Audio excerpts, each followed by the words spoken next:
Había 4 turnos. Ellos incluso a veces nada más venían aquí 2 horas a estudiar y todo el resto del día se la pasaban leyendo, platicando, debatiendo y realizando diferentes actividades con sus compañeros, pero en esas actividades aprendían, en esas actividades sabían lo que hacían. El plan de estudios desde que se creó el CCH ya no es el mismo, es totalmente diferente, ya no se cumple con nada. Porque vi que ya no estaba el espíritu que contaba con nosotros como realidad. Siento que se está perdiendo, como que muchos de los que entran dicen, estoy en el CCH, soy de soy independiente, y hasta ahí.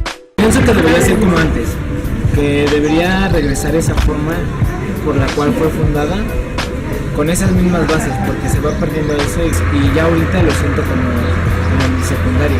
Yo lo estoy empezando a sentir, la única diferencia es que no tengo uniforme. El proyecto original del Colegio de Ciencias y Humanidades se construye al afirmar que dentro de sus muros y aulas se desarrollan estudiantes que no son pasivos en su proceso educativo, puesto que imaginan, crean, participan y transforman su entorno. A partir de educar bajo la filosofía de aprender a aprender, aprender a hacer y aprender a hacer, el CCH busca despertar e incentivar la discusión dentro y fuera del aula, sin dejar de lado la responsabilidad de intervenir en la realidad, pues se asume que la universidad está estrechamente ligada con las problemáticas del país.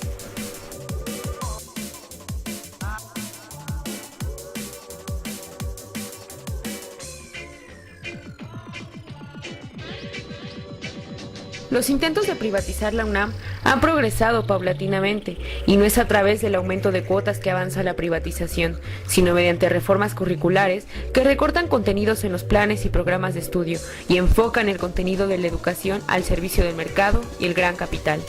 Estas reformas son presentadas por las autoridades universitarias como actualizaciones curriculares que prometen elevar el egreso y la calidad educativa, pero que realmente atentan contra la filosofía y los objetivos que fundaron el Colegio de Ciencias y Humanidades. Hoy en día, tanto estudiantes como profesores parecen haber olvidado total o parcialmente lo que significa pertenecer a una institución como el CCH.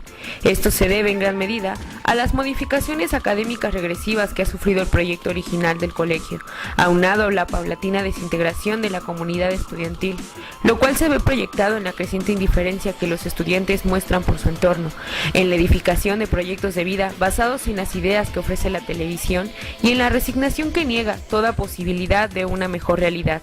Estas situaciones las conocen las autoridades del CCH, pero no las toman en cuenta para integrarlas en sus diagnósticos al momento de revisar lo que se está enseñando y cómo se está enseñando. Así, bajo un discurso de innovación, se lanza la reciente actualización al Colegio de Ciencias y Humanidades, proceso que dio comienzo en 2011 con la presentación de un diagnóstico institucional para la revisión curricular del colegio.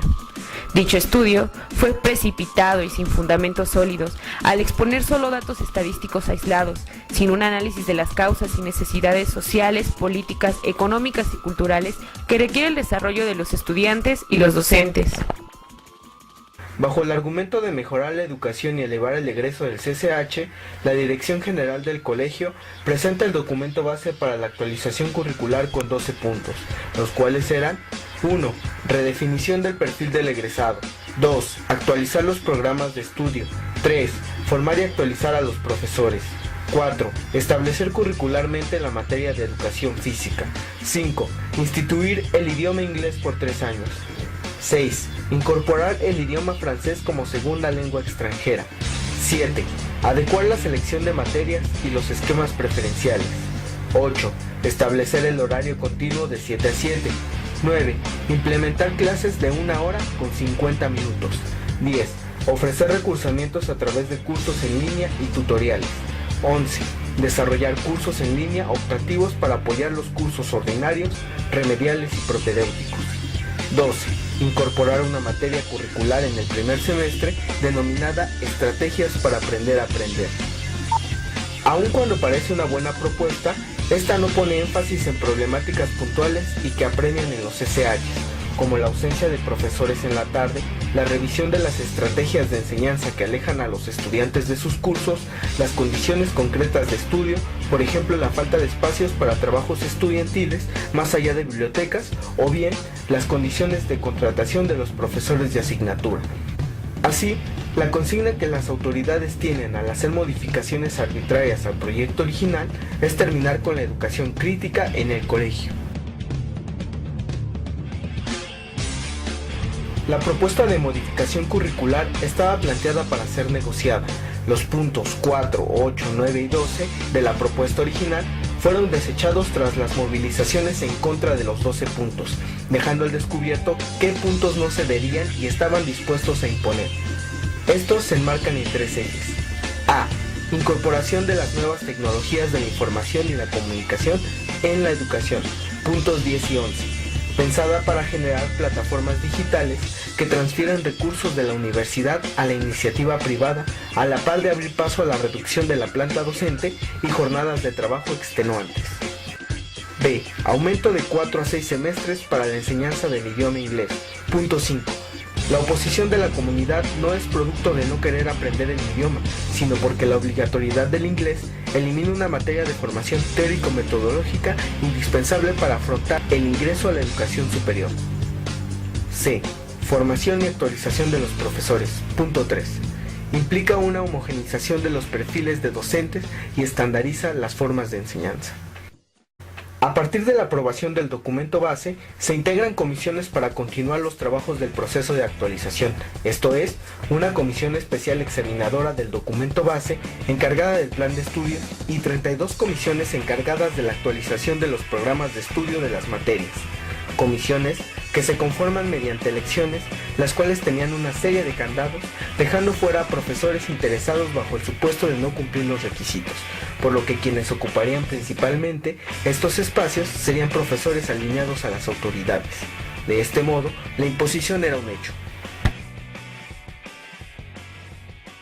Durante el proceso de actualización, los estudiantes no fueron contemplados. Las autoridades anularon la participación de la comunidad CCHera, introduciendo a los estudiantes en una simulación que aparentaba inclusión, creando plataformas ficticias de participación, por ejemplo, el famoso buzón de sugerencias al estilo empresarial y una encuesta completamente sesgada.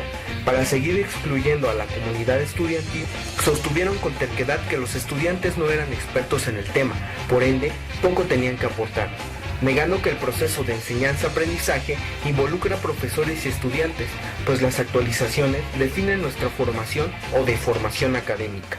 Es así que la indiferencia de las autoridades en complicidad con el Consejo Técnico despertó el descontento en gran parte de la comunidad, pues la revisión curricular atenta contra lo que aún queda del espíritu con el que se funda el CCH.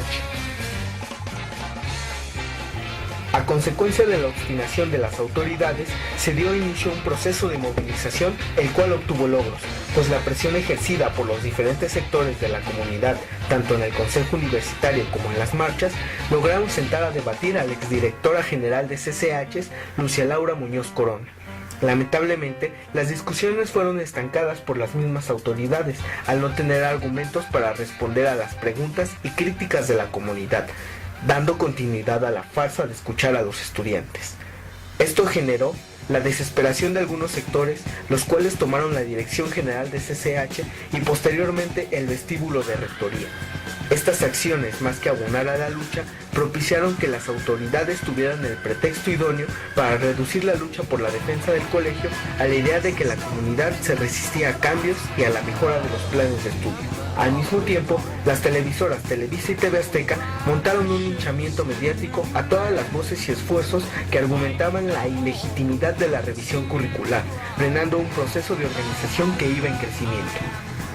Como última jugada, el priista rector José Narro Robles tomó las riendas y aplazó la aprobación de la revisión curricular, pues el regreso del PRI estaba próximo tras las elecciones de 2012 y la situación le requería evitar que el descontento en UNAM acrecentara la ilegitimidad de Enrique Peña Nieto. Actualmente, tras un proceso de desgaste y manipulación, la actualización no ha sido aprobada por el Consejo Técnico, pero de manera ilegal ya se han puesto en marcha en los 5 planteles a través de grupos piloto, uso de plataformas en línea, de la mano de divulgar en gacetas, programas y talleres bajo un discurso innovador, la importancia del uso de las tecnologías, de la enseñanza del inglés y de las deficiencias del profesorado. Esto para afianzar la aceptación de la comunidad ante los nuevos cambios, mismos que degradan el proyecto educativo bajo un enfoque que lo tecnifica, a la vez que impulsa las salidas alternas mediante la modificación a las opciones técnicas, para evitar que la comunidad que egresa tome su pase reglamentado y mejor opte por incorporarse al mercado de trabajo. José Narro Robles hoy está por terminar su gestión al frente de la UNAM y en sus declaraciones recientes ha afirmado que es tarea pendiente la modificación de los planes y programas de estudio en el bachillerato. Quien llegue a la rectoría intentará aprobar y legitimar estos planes de estudio. Los golpes a la educación pública están siendo preparados con esta nueva gestión en rectoría. La actualización curricular transgrede y modifica los objetivos con los que el CCH se fundó, pues mientras este proyecto trató de hacerle frente al contexto que se vivía en los años 70, las modificaciones al CCH en la actualidad no corresponden al contexto de crisis política, social y económica que se vive en el país. En todo caso, estas modificaciones profundizarán aún más la desvinculación y aislamiento que las comunidades estudiantiles y académicas mantienen ante las problemáticas del país, a la par que mercantiliza la educación y pone en desventaja a los estudiantes para afrontar estudios superiores. Hoy, no debemos permitir que siga siendo desmantelado el proyecto original del CCH. Por el contrario, hay que rescatar su vigencia social, pedagógica y política para generar los cambios necesarios que adecúen el proyecto a la realidad que se vive en el país, a la par de construir un nuevo proyecto de universidad comprometida con las mayorías populares que son quienes sostienen la educación universitaria. Así también, evidenciemos la complicidad de las autoridades al priorizar la intervención de intereses empresariales dentro del colegio. Empecemos por el bachillerato, que hace mucho el gobierno de la UNAM dejó en el olvido. No a la tecnificación del CCH. No a la privatización de los contenidos. Instruyámonos, conmovámonos y organicémonos.